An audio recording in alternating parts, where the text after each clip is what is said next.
RC 東郷。こん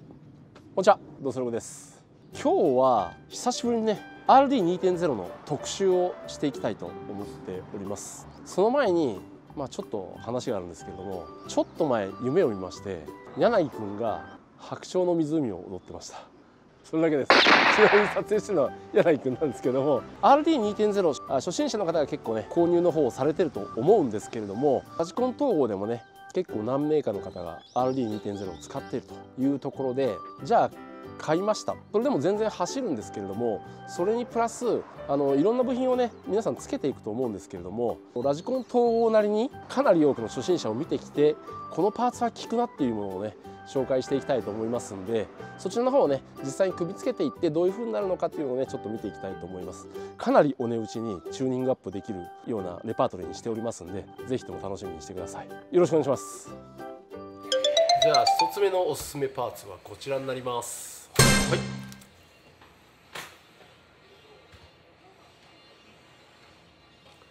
アルミホイルスペーサー。これがね、これ税抜き500円。なんでこれを勧めるかというと、フロントのこのトレッドですよね。この幅、どちらかっていうとフロントが広い方が走りやすくなるんですよね。本当にスピンしまくってる人とかは、ホイールスペーサーねおすすめです。少しフロントを広げることによってコーナーで耐える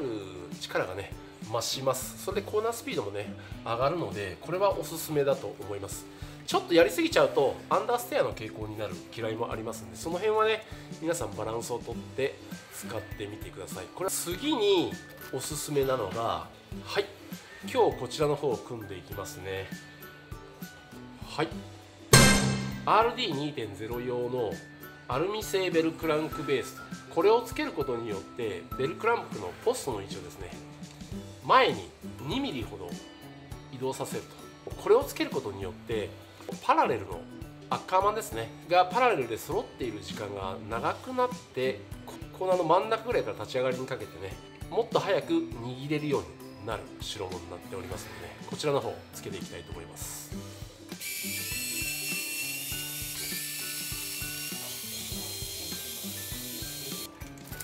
裏のネジをねこの辺パンパンパンって抜くと、あと上のねこのアッパーデッキのところを取ってもらうと簡単にこういう形で丸くが取れます。はい、次はこちらです。 1mm スペーサー。これが税抜き400円。これをねどこに使うかっていうと、こちらのシャーシのねバッテリーを搭載してるところあるんですけれども、ここのねバッテリーっていうのはここの裏のネジ4本で固定されてるんですけれども、バッテリーホルダーね。でこのシャーシーとバッテリーホルダーの間に 1mm のスペーサーを入れるとまたパフォーマンスがね良くなるっていうことなんで、こちらの方もねまた入れていきたいと思います。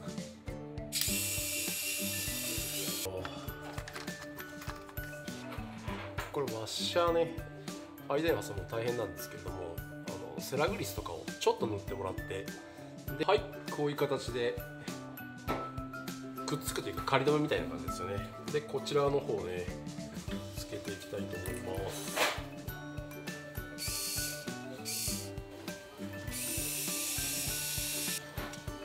本当にこの RD は感触がないもんで、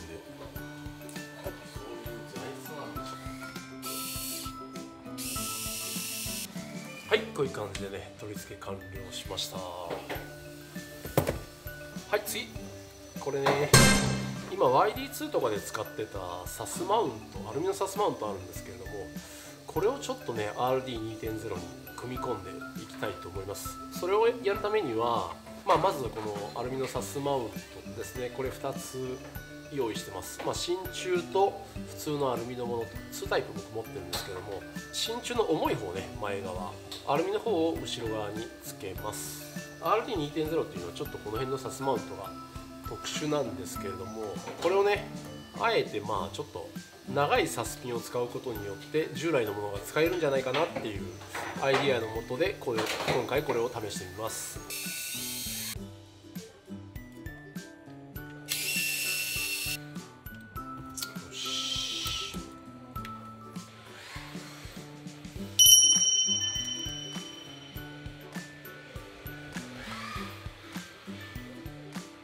1万人以上の初心者を見てきて気づいたとか言ってかっこよすぎるじゃないですか。あ、これいいわ。これにしたら2ミリ入っちゃった。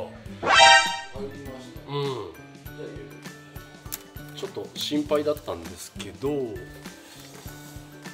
タミヤのこの 49.7 ミリのチタンコートサスシャフトを使ったら見事に普通のヨコモの今まであるね YD 用のサスマウントがつきました。さらに今まで1ミリしか入らなかったスキットのプレートなんですけども、これが2ミリ入るようになりました。まだ余裕があるんで、まだどうだろうな、あと2ミリぐらい上げたい人は上げれるんじゃないですかね。 EE で B の D だとコンマ5かな。はい、あともう1個だけねつけたいと思います。こちらの YD2 シリーズ用の、ギアボックススペーサー 2mm のやつね、 YD2SX3 用っていうのが売ってるんですけれども、こちらの方をねギアケースの下の方に取り付けていきたいと思います。これ重りも結構あるので、トラクションアップすることはもう間違いないですよね。多分効くと思います。はい、完成しました。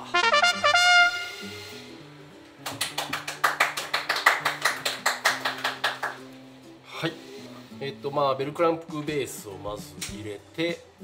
あとホイールスペーサーで外に出してと、であとはこの真ん中のポストね 35mm のポストを入れて合成を上げて、あとバッテリーホルダーの下に 1mm のスペーサーを入れました。であとこのリアのところね、なんとアルミのサスマウント入れてます。これタミヤの 49.7 のシャフトに変えて、それでスペーサーをね、3mm と 1.5mm のやつ、合計 4.5mm のやつ追加もしています。でこれにすることによってスキットがだいぶつけれるんで、今ここにスペーサー 1mm、 最初 1mm しか入らなかったんですけども、今 2mm 入ってます。これまだ全然余裕あるんで、まだ 2,3 枚入りそうな感じになってますね。あとそれと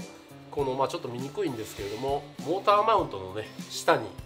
ウエイトを入れてます。 2mm 圧のウエイトですね。でこれによって、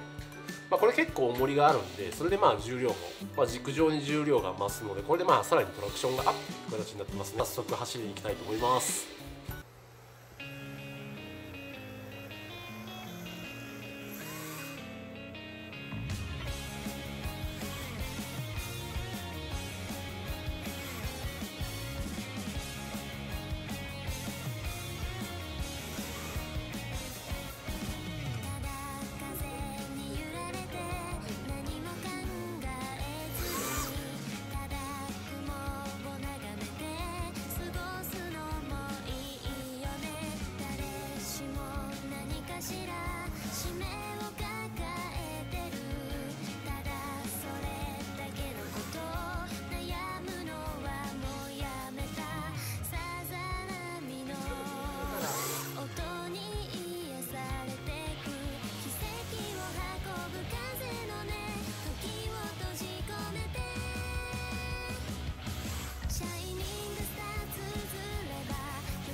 落ち武者チェック、落ち武者チェック、落ち武者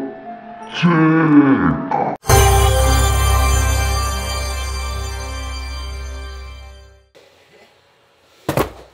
はい、今走り終わりました。まず感想なんですけれども、フロントをまず広げてコーナリングはすごい速くなりました。コーナリングの安定感かなが増したという感じですね。あとこのクランクのベースもねかなり効果が出てると思います。あとここのシャーシのね、ここの真ん中の